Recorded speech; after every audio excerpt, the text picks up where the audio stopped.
ज्योतिष प्रेमियों, वेदांग तक चैनल में आपका हार्दिक स्वागत है।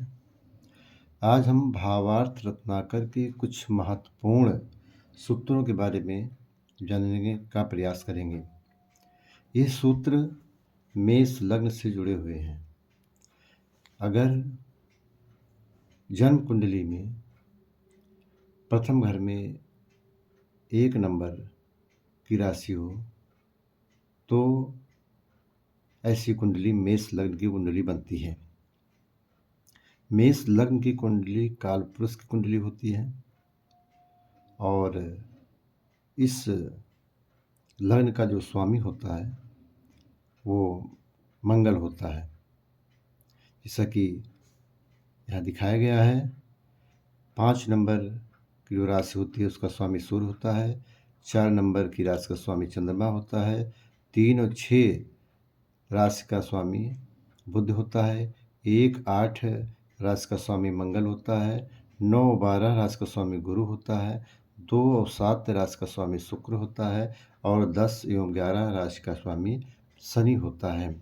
इस तरह से यह राशियाँ कुंडली में अपने अपने स्थान पर स्थित होती हैं। क्योंकि यह सूत्र मेष लग्न से जुड़े हुए हैं, मेष लग्न में ग्रहों की स्थिति से जुड़े हुए हैं, तो कहा जा सकता है कि मेष लग्न में अगर किसी कुंडली मेष लग्न की होगी तो ये सारे सूत्र प्रभावी होंगे यदि उस कुंडली में जो ग्रह जिस स्थान में बताए गए हैं उस ग्रह पे स्थिति होंगी तब। जैसे मेष लग्न में यदि सूर्य पंचम भाव का स्वामी है और चंद्रमा चतुर्थ भाव का स्वामी है, यह केंद्र त्रिकोण में एक दूसरे पर केंद्र त्रिकोण में कहीं भी बैठ करके एक दूसरे पर सातवीं दृष्टि से संबंध बनाते हैं तो ज़बरदस्त योग होता है। अगर जैसे सूर्य और चंद्रमा कहीं भी बैठे हैं लेकिन वो आमने सामने हो, क्योंकि सूर्य के साथ अगर चंद्रमा कहीं एक साथ आ जाता है तो वह पक्ष बल से हीन हो जाता है और जब सूर्य के सामने वही चंद्रमा होता है तो उसका पक्ष बल बहुत प्रभावी होता है, वह उस पक्ष बल से बहुत मजबूत होता है। क्योंकि चंद्रमा का अगर पक्ष बल नहीं है तो वह अशुभ ग्रहों की श्रेणी में आ जाता है। चंद्रमा का पक्ष से बली होना अति महत्वपूर्ण है। तो ऐसी स्थिति में चूँकि चंद्रमा भी एक ही राशि का स्वामी है और सूर्य भी एक ही राशि का स्वामी है, अगर ये दोनों कहीं पे भी केंद्र में बैठे या त्रिकोण में बैठे, जहाँ भी बैठे हों वहाँ एक दूसरे पर दृष्टि से अगर संबंध बनाते हैं तो राजयोग होता है और ज़बरदस्त राजयोग होता है, क्योंकि दोनों ग्रह राजकीय ग्रह हैं।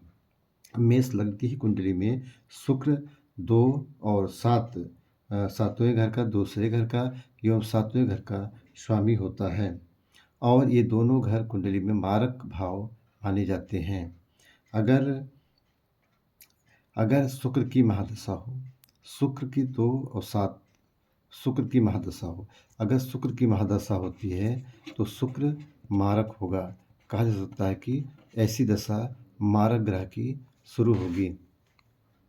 अब ऐसी स्थिति में यदि शनि की महादशा अंतर्दशा हो जाए, शनि की अंतर्दशा हो जाए तो शुक्र और शनि की यह दशा अति मारक हो जाएगी, क्योंकि शनि यहाँ पे पापी है, पाप ग्रह का स्वामी है। और शुक्र की दशा हो और शनि या किसी भी अन्य पापी ग्रह की अगर अंतर्दशा आती है तो ऐसी स्थिति में शुक्र का मारकत्व प्रभावी होगा, शुक्र का मारकत्व अत्यधिक बढ़ जाएगा। ऐसी स्थिति में शुक्र जो 2, 7 दूसरे 7वें भाव का स्वामी है, जो धन का हानि करेगा, 7वें में जो है वैवाहिक सुख को भंग करेगा एवं धन का भी अभाव करेगा, धन से भी पीड़ित करेगा। अब मेष लग्न के कुंडली में हम भावार्थ रत्नाकर में बताए गए तीसरे सूत्र की चर्चा करेंगे। मेष लग्न हो और शनि और बृहस्पति का योग तो इस योग मात्र से राजयोग नहीं होगा, क्योंकि बृहस्पति एवं शनि क्योंकि बृहस्पति एवं शनि, बृहस्पति 9वें घर का स्वामी है, शनि 10वें घर का स्वामी है। वैसे तो कहा गया है कि 9 मेष एवं 10 मेष का मिलन कहीं भी हो तो राजयोग होता है, लेकिन इस जो राजयोग होगा ये प्रबल राजयोग नहीं होगा। उसका मूल कारण यह है कि बृहस्पति 9वें घर के स्वामी के साथ साथ 12वें घर का भी स्वामी है, और शनि 10वें घर के स्वामी के साथ साथ वह 11वें घर का भी स्वामी है। तो 11वां घर अतिपापी है, और द्वादश स्थान जो है वह दुह स्थान है। तो ये दोनों राजयोग में होने के बावजूद प्रबल राजयोग उत्पन्न नहीं करेंगे। उसका मूल कारण ये है कि शनि जो है वह एकादश भाव से प्रभावित है, और गुरु जो है वह द्वादश भाव से प्रभावित है। दोनों एक अच्छे घर के एवं एक बुरे घर के स्वामी हैं, और सबसे बड़ी चीज़ है कि दोनों ही एक प्रबल मारक घर से, जैसे 6, 8 और 12 में सबसे ज़्यादा प्रबल मारक 12 है, और 3, 6, 11 में से, या 10, 11 कह सकते हैं, 3, 6, 11 त्रिशदाय में से सबसे ज़्यादा प्रबल मारक या प्रबल पापी जो है वह एकादश भाव है। तो इन दोनों का 11 और 12 घर के से संबंध होने के कारण ये दशाएं अच्छी नहीं जाएंगी, और ऐसी स्थिति में राजयोग कितना भी अच्छा राजयोग क्यों न बना हो, यह भंग होता है।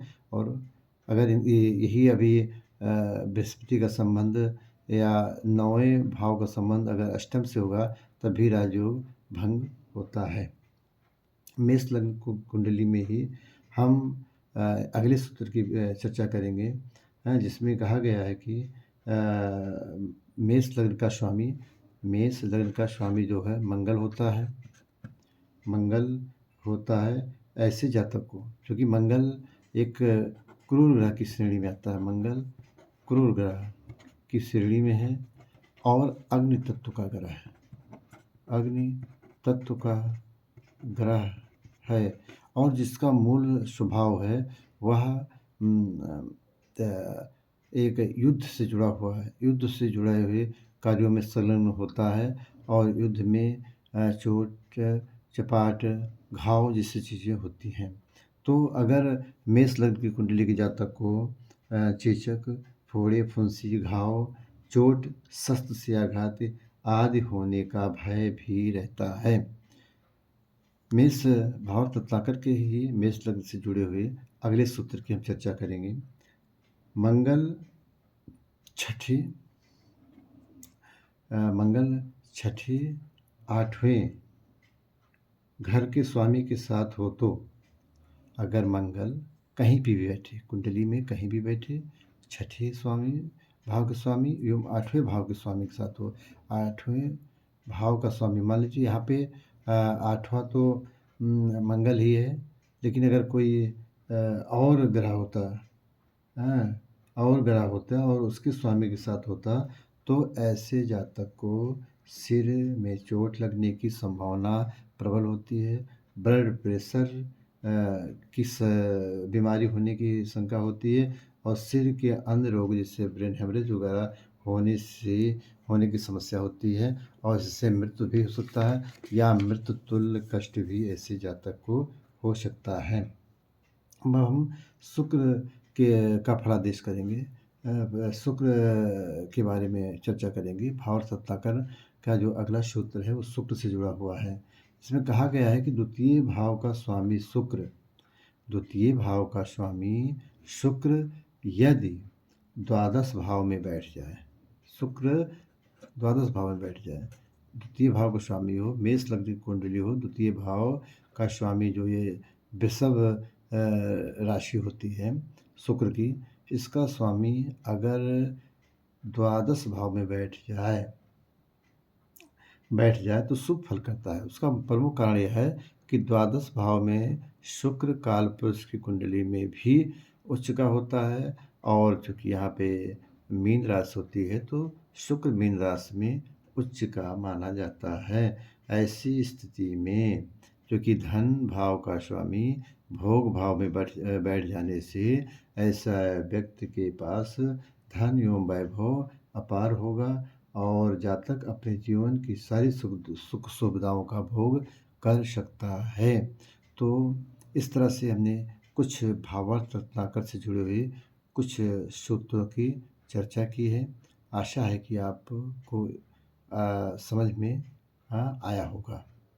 इसी के साथ अपनी वाणी को विराम देते हैं। धन्यवाद।